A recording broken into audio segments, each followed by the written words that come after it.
St Brigid is one of the most famous figures in Irish history. Her name is everywhere. It's in our landscape with places named after her, our traditions, even our calendar.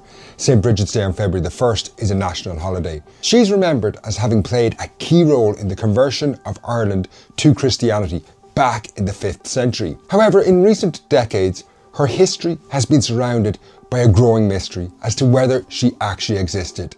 Many have claimed that Bridget, the historical figure, never existed and that she's actually a pagan goddess who was co-opted by Christianity. Now today you'll see this stated as fact across the internet, and in this video I want to go back 1500 years to look at the world St Brigid supposedly lived in, see what's written about her in the historical sources, and see if we can get to the bottom of this and identify who St Brigid really was. Now if this is your first time tuning in, my name is Fin Dwyer, I'm an Irish historian, but now let's start the video by going back to the 5th century when St Brigid supposedly lived, a remarkable time of great change in the world. These events take place to the backdrop of one of the most intriguing periods in European history, and that's the decline of the Roman Empire. So in the 5th century, the empire had been on the wane for several decades, but this really accelerated in 410. The Goths sacked Rome, and it was clear the Roman Empire, certainly in Western Europe at least, was on the way out. In Ireland, it was also a time of momentous change. While the island had not been part of the Roman Empire, the 5th century also witnessed huge and momentous change in Ireland. Christian missionaries from the Roman Empire had been present on the island for decades, but they started to make major inroads in this period. We obviously know that St Patrick, the son of a British Roman official, played a major role in this, along with St Columkill and the focus of the mystery at the heart of this video, St Brigid. Now there's very few contemporary sources written at the time about what happened in these centuries, and most of the history we're reliant on, and this is part of the mystery, is only written down about 120 or 150 years after St Brigid died. But around the year 650 we start to get early histories that detail the conversion of Ireland from paganism to Christianity.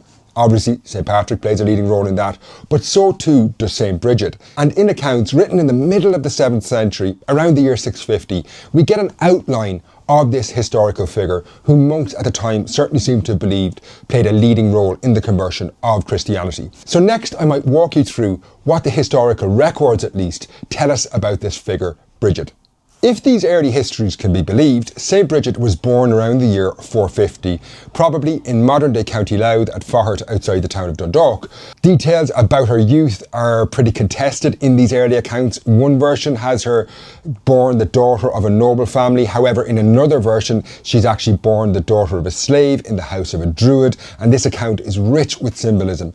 We kind of have to discount some of this because early medieval sources are often like this. They fill in the blanks with rich symbolism about the figure's life. So if we move the story forward, Bridget certainly gravitates towards the Christian church. She becomes a nun and then a leading figure of this early Christian community in Ireland in County Kildare. She becomes the abbess of a monastery in Kildare and essentially the co-ruler of that Christian community alongside a Bishop Conleth.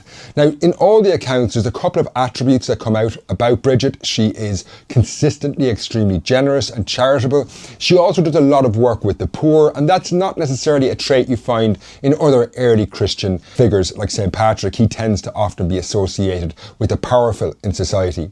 Now St Brigid in the Christian tradition has three key associations, and this is really important in her story. One is that she's associated with blacksmiths, the second is that she's associated with poets, and finally she's associated with healing. Poetry might seem like an odd association or somewhat random, but poets in early medieval Ireland were very important figures. I'm going to come back to that. That's a really important part of this story. Now we do know something about the death of St Brigid. It supposedly takes place around the year 530. She would have been an extraordinarily old woman for the time, about 80 years of age. And in some of the earliest written accounts of her life, it said that she was buried in the monastery in Kildare where she had been abbess. Her and this Bishop Conleth, who were the kind of co-rulers of this early Christian community, are buried on each side of the altar. That's a pretty normal custom or right afforded to leaders of early Christian communities. Now at this point we do have the outline of a historical figure established, but the story gets really complicated when we look at other historical accounts that talk about a pagan goddess, Bridget, and she is remarkably similar to this Christian figure that emerges in the 5th and 6th centuries. So let's look at the pagan goddess Bridget now. So prior to the arrival of Christianity, paganism was the dominant religion in Ireland, and this differed from Christianity in lots of different ways. While Christianity is monotheistic, worshipping one god, in paganism they had lots of divinities and deities, and one of these worshipped in Ireland was supposedly a goddess called Bridget. Now crucially, and this is a very important part of this story, this goddess Bridget had three key associations or attributes, and that is with poetry, blacksmithing, and also healing. And you will remember in the history of the figure St Brigid, she also has these three attributes, and that's not the only association between these two figures. At times the two can seem very similar. On top of this though, if we look at some of the ways in which St Brigid is worshipped in Ireland, people have argued it's decidedly pagan. For example, in the 12th century, the Norman chronicler Gerald of Wales, writing about Ireland, claims that in the monastery in Kildare there's this eternal fire burning that has been burning since St Brigid's day, and it's looked after by 19 nuns. Now some people have claimed that this association with fire doesn't sound very Christian, it sounds more pagan, and there's lots of other stories that do seem to indicate that the belief system and rituals around St Brigid, and indeed St Brigid's Day itself, have a pagan origin. For example, with most Irish saints, their feast days tend to fall on the anniversary of their deaths. But with Bridget, it's different. Her feast day takes place on February the 1st, which happens to be Imbolg, a major festival in the pagan calendar to mark the beginning of spring. On top of that, if you look in the Irish folklore archive, we can see that right up to the 19th and 20th century, there was what you might call unorthodox rituals around the way St Brigid was worshipped. There was something called a brath brida, which was the cloak of Bridget. But it was believed widely in Irish society that you would leave a piece of cloth out on your door on the night before St Brigid's Day, that St Brigid would walk the land, bless this cloth, and then you could use that cloth to heal animals or even humans. And again, this doesn't sound very Christian. So by this point in the video, you might say, look, it's pretty clear that the Christian saint doesn't have a contemporary history. It's only written down 150 years after she died. And on top of that, it sounds very similar to the pagan goddess Bridget. And also a lot of the rituals surrounding the saint sound very pagan. That is the case, but we have to pick this apart very clearly, because while people claim as fact that St Brigid originates in this pagan goddess, if we look at when these stories are written down, the picture starts to change. Before we continue on, folks, if you're enjoying the video, please do subscribe to the channel. Later in the week, I'm going to bring out a video on some of the rituals that people practice in Ireland around St Brigid's Day. So subscribe to the channel, and also if you're enjoying the video, like, comment and hype as well. Now let's return to the story and look at how St Brigid may actually be a historical figure and the pagan goddess may not be real. As I mentioned earlier in the video, the first and earliest histories of St Brigid are written down in the 7th century, sometime around the year 650. However, the earliest written references to the pagan goddess Bridget only appear in the 10th century. That's nearly 300 years after we get the first mentions of the historical figure Bridget.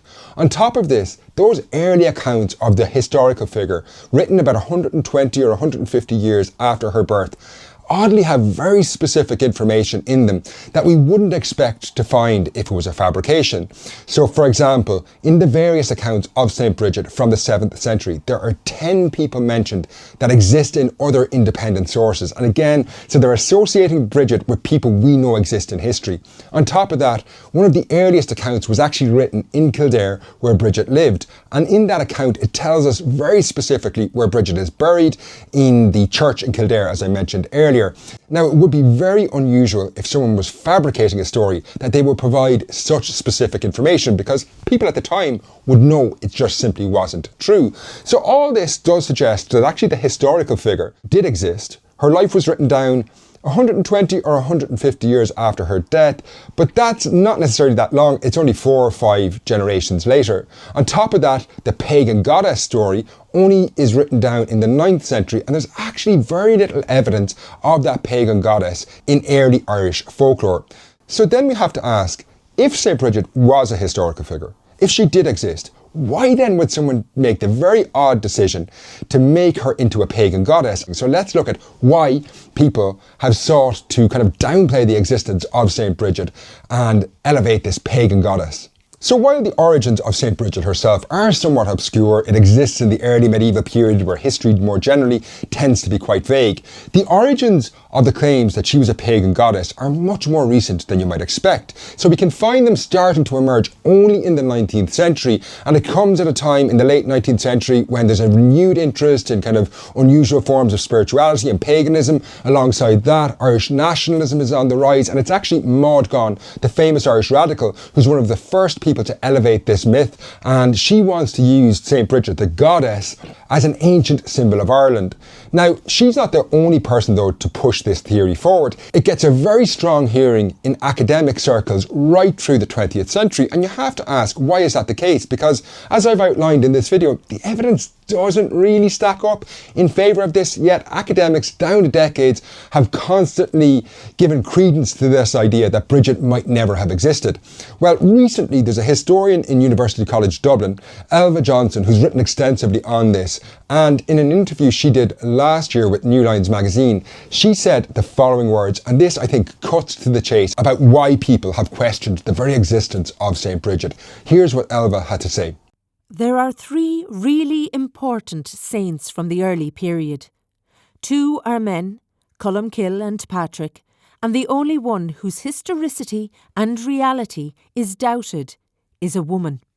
I find that enormously problematic.